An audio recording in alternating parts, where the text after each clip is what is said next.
আসসালামু আলাইকুম, সবাই কেমন আছেন? আশা করি সবাই অনেক ভালো আছেন। তো আল্লাহর অশেষ রহমতে আমিও খুবই ভালো আছি। তো আজকে আপনাদের সাথে খুবই মজার একটি দেশি মুরগির তরকারি শেয়ার করব। তো আলু দিয়ে এই দেশি মুরগির তরকারিটা রান্না করব, পাতলা ঝোল করব আর প্রেসার কুকারে রান্না করব আমি।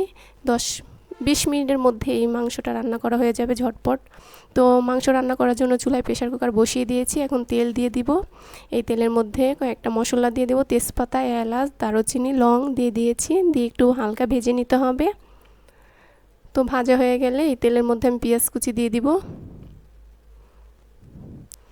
তো কেটে রাখা পেঁয়াজ কুচি দিয়ে দিয়েছি। তো পেঁয়াজগুলি দিয়েও একটু ভেজে নিতে হবে। তো একদম ব্রাউন কালার করার দরকার নেই, একটু হালকা মজিয়ে নিতে হবে। তো হয়ে গেছে। এখন আমি মশলা কষানোর জন্য পানি দিয়ে দিব। আর তেলের মধ্যে যদি মশলা দেন তাহলে কিন্তু মশলাগুলি পুড়ে যাবে, তরকারির কালারটা সুন্দর দেখা যাবে না। তো অল্প পানি দিয়েছি।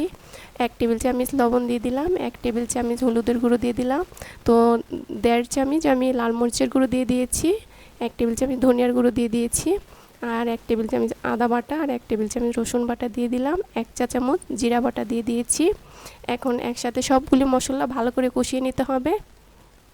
তো একদম তেল ওঠা পর্যন্ত অপেক্ষা করতে হবে। আর এই প্রেসার কুকারে রান্না করলেও কিন্তু মশলা আর মাংসটা ভালো করে কষিয়ে তারপর রান্না করবেন, তাহলে তরকারিটা খেতে ভালো লাগে। আর নয়তো কিন্তু পাতলা ঝোল ভালো লাগে না। তো কষানো হয়ে গেছে, এখন মাংসগুলি দিয়ে দিব। আর কাঁচামরিচ ফালি দিয়ে দিয়েছি।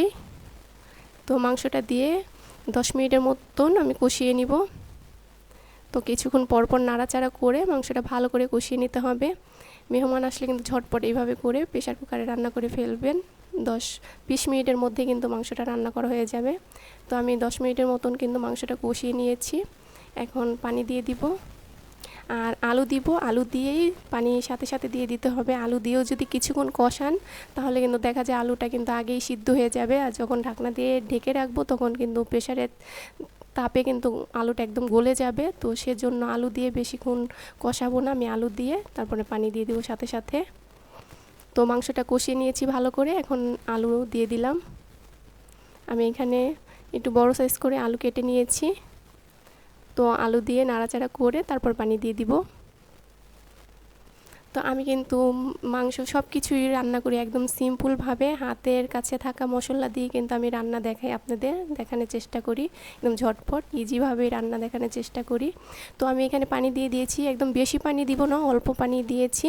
আর দেখা যায় বেশি পানি দিলে কিন্তু পরে মাংস সিদ্ধ হয়ে যায়, কিন্তু ঝোল বেশি টেলটেলা থাকে, শুকাতে হয়। তো সেই জন্য বেশি পানি দেওয়ার দরকার নেই। কারণ ঢাকনা দিয়ে ঢেকে তারপর 10 মিনিটের মতন রান্না করব। 10 মিনিট পরে আমি চুলাটা অফ করে দিব। তো দেখতে পাচ্ছেন একদম সিটি দিয়ে দিচ্ছে, 2-3-4 সিটির পরে আমি চুলাটা অফ করে দিয়েছি। চুলাটা কিন্তু বন্ধ হয়ে গেছে একদম।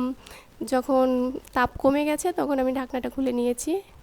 হাওয়াটা যখন চলে গেছে তখন আমি ঢাকনাটা খুলে এখন ভাজা জিরার গুঁড়ো দিয়ে দিব উপরে দিয়ে। আর ঝোল পাতলা ঘন আপনাদের পছন্দ মতন রাখতে পারেন। তো চুলাটা ধরিয়ে দিয়েছি, এখন ভাজা জিরার গুঁড়ো দিয়ে ভালো করে নাড়াচাড়া করে লবণ চেক করে তারপর নামিয়ে ফেলবো। আর এই দেশি মুরগির তরকারিটা পাতলা ঝোল কিন্তু পিঠা দিয়ে, চালের রুটি দিয়ে খেতে খুবই ভালো লাগে। বাটিতে সাজিয়ে নিচ্ছি, দেখতেই পারছেন কত ঝটপট 20 মিনিটের মধ্যেই তরকারিটা রান্না করে ফেলেছি। আর মাংসগুলো কিন্তু খুব ভালোভাবে সিদ্ধ হয়ে গেছে। তো কেমন লেগেছে আমার ভিডিওটা? যদি ভালো লাগে অবশ্যই লাইক করবেন, কমেন্ট করবেন, শেয়ার করবেন আর আমার চ্যানেলটি ফলো করে দিবেন। আর আমার জন্য দোয়া করবেন, আমি যেন আরও ভালো ভালো নতুন নতুন রেসিপি আপনাদের সাথে শেয়ার করতে পারি। আর সবাই ভালো থাকবেন। আল্লাহ হাফেজ।